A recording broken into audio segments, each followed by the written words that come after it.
வணக்கம். இந்த பதிவுல நம்ம எதை பத்தி பேச போறோம் அப்படின்னா, இப்ப அதிமுக ல பாத்தீங்கன்னா, எம்ஜிஆர் இருந்த காலத்திலயும் சரி, அவங்க ஜெயலலிதா மேம் இருந்த காலத்திலயும் சரி, இப்ப எடப்பாடி பழனிசாமி அவர்களோட காலத்திலயும் சரி, பொதுச் செயலாளர் அப்படிங்கிற ஒரு பதவி அந்த கட்சியில வந்து மிகப்பெரிய பதவியா இருக்கு. ஆனா திமுக ல பாத்தீங்கன்னா தலைவர், கட்சி தலைவர், அதாவது திமுக ல வந்து திமுக தலைவர் கருணாநிதி, திமுக தலைவர் ஸ்டாலின் இப்படி சொல்றோம். ஏன் திமுக தலைவர் பதவி இருக்கும்போது அதிமுகவுல தலைவர் பதவி இல்லை அப்படிங்கிற ஒரு கேள்விக்கு பதில் வேணும்னா, இது நிறைய பேருக்கு தெரியும், நிறைய பேருக்கு தெரியாமையும் இருக்கும்.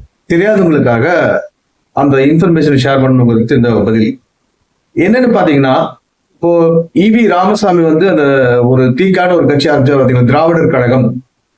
அதுல இருந்து அறிஞர் அண்ணாதுரை அவர்கள் சில கருத்து வேறுபாடு, சில கருத்து வேறு அது எல்லாருக்குமே தெரியும். 80 வயசுல ஒரு 20 வயசு பொண்ணை கல்யாணம் பண்ணினார் அப்படிங்கிற ஒரு காரணத்தினால அதுல இருந்து தனியா பிரிஞ்சு வந்து திராவிட முன்னேற்ற கழகம் தனியா ஒரு கட்சியை ஆரம்பிக்கிறதுக்கு அண்ணாதுரை வந்து ஏற்பாடு பண்ணும்போது, அது 1949, 50 இந்த இதெல்லாம் நம்ம எக்ஸாம் எழுத போறது இல்ல. அப்படி பண்ணும்போது அந்த பெரியார் ராமசாமி மீது இருந்த ஒரு மதிப்பு வந்து அண்ணாதுரையோட மனசுல அப்படியே தான் இருந்திருக்கு. அப்ப என்ன பண்ணினாருன்னா, திமுக ஒரு கட்சியை உருவாக்கினப்ப தலைவருக்குரிய சேர் வந்து அது அவருக்கானது, அது அவர் தான் தலைவர். அதனால வந்து நான் தலைவரா இருக்க விரும்பல, நான் பொதுச் செயலாளராக இருந்துக்கிறேன். தலைவருக்கான இருக்கை எப்பவுமே காலியா இருக்கும், அது ஈவி ராமசாமிக்கான ஒரு இடம் அப்படின்னு ஒரு முடிவு பண்ணிட்டு பொதுச் செயலாளருங்கிற பதவியில அண்ணாதுரை இருந்தார். அப்புறம் எம்ஜிஆர் வந்து அது இதுல அண்ணாதுரை ஒரு 2-3 வருஷத்துல 1970 பின்னாடி எல்லாம் ஒரு மறைந்த பின்னாடி கருணாநிதி அப்பதான் கொஞ்சம் ஒரு எமர்ஜிங் லீடர், அதாவது வளர்ந்து வந்த தலைவராக இருந்தப்ப கிடைக்கிறது ஒரு வாய்ப்பு, இதை விட்டோம்னா நமக்கு வேற வாய்ப்பு கிடைக்காதுங்கிறதுக்காக அந்த தலைவருங்கிற ஒரு பதவி, அவர் தலைவர் அப்படிங்கிற ஒரு அந்த சொல்லுதான் அவருக்கு ஒரு கிரேஸ், அந்த தலைவருங்கிற ஒரு பதவி மேல ஒரு ஆசை அவருக்கு. அதுக்காக வந்து திமுகவுக்கு பொதுச் செயலாளர் அப்படிங்கிற பதவி, அதை வந்து ஒரு கீழான ஒரு பதவியை மாத்திட்டு தலைவர் அப்படிங்கிற ஒரு புதிய பதவியை உருவாக்கிட்டார்.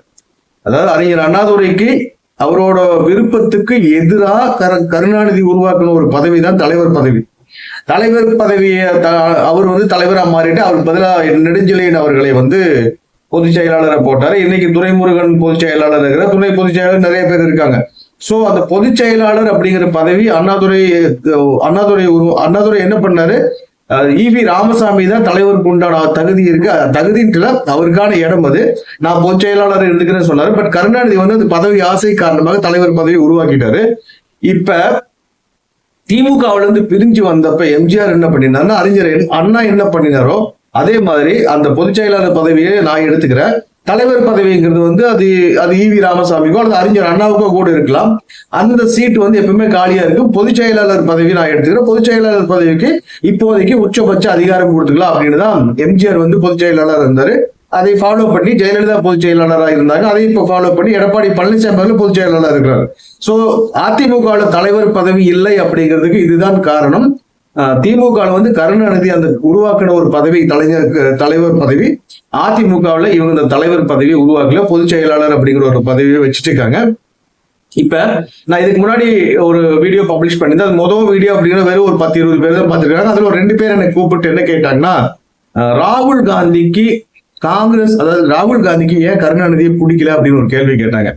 அதுக்கு ஒரே பதில் என்னன்னா, அதுக்கு 2-3 காரணங்கள் இருக்கு. பொதுவாகவே வந்து ராகுல் காந்தி வந்து பொதுவாகவே கருணாநிதி வந்து ஒரு மனசுக்குள்ள இருக்கிறது ஏதாவது, இப்ப எடப்பாடி பழனிசாமி மேடையில் பேசும்போது மனசுக்குள்ள இருக்கிற விஷயங்கள் ஏதாவதுமா பேசுறாரு. இப்போ அண்ணாமலை இருக்காருன்னு பிஜேபியில, அவர் வந்து அவர் மனசுக்கு என்ன தோணுதோ அது பேசுறாரு, அப்படி அதுதான் யதார்த்தமான ஒரு பேச்சு.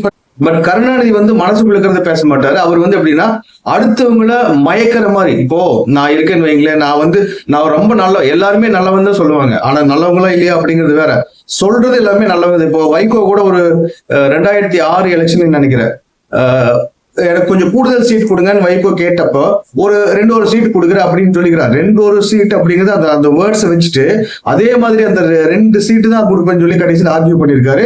என்ன இப்படி சொல்றீங்க, நான் முதலே சொன்னேன்ல 1-2 பாத்துக்கலாம் அப்படின்ட்டு, அந்த வேர்ட்ஸை வச்சு அவருக்கு என்னெல்லாம் சொல்லணும், அது கருணாநிதிக்கு என்ன தேவையோ அதை நிறைவேற்றுறதுக்காக அப்போதைக்கு பிரச்சனை சால்வ் பண்ணுறதுக்காக ஒரு வேர்டு யூஸ் பண்ணிடுவாரு. அந்த வேர்டு வச்சு பாலிடிக்ஸ் பண்ணிடுவாரு. அதாவது கருணாநிதி எப்படின்னு பாத்தீங்கன்னா யதார்த்தமா பேச மாட்டார். பேசும்போதே பிளான் பண்ணி தான் பேசுவார். அந்த பிளான் பண்ணி பேசுறது என்னன்னா, நான் உங்க மக்களுக்காக இருக்கிறேன், நான் எல்லாருக்குமாக இருக்கிறேன், நாட்டுக்காக இருக்கிறேன் அப்படிங்கிற ஒரு பேசுவாரே ஒழிய மனசுக்குள்ள அது இருக்காது. அதனாலதான் கருணாநிதி எம்ஜிஆர் எப்ப கட்சி உருவாக்குனாரோ அப்ப எம்ஜிஆரை விட ஆதரவுங்கிறது கருணாநிதிக்கு ரொம்ப கம்மியாக தான் இருந்தது.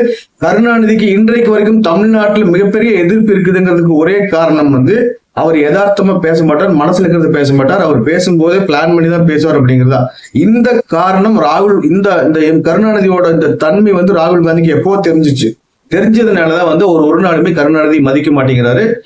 ராகுல் காந்தி கருணாநிதியை விரும்பாததற்கும் மதிக்காததற்கும் ஒரே ஒரு பின்னணி, கருணாநிதியை அவருக்கு பிடிக்காது. அதுக்கு காரணம் இதுதான். சரியா? இதை நேத்து என்னோட பதிவை பார்த்துட்டு 2-3 பேர் கேட்டாங்க அப்படிங்கிறதுக்காக சொல்லியிருக்கேன். இந்த வீடியோவை இதோட முடிச்சுக்குவோம். அடுத்த ஒரு வீடியோல நம்ம மறுபடியும் சந்திக்கலாம். நன்றி, வணக்கம்.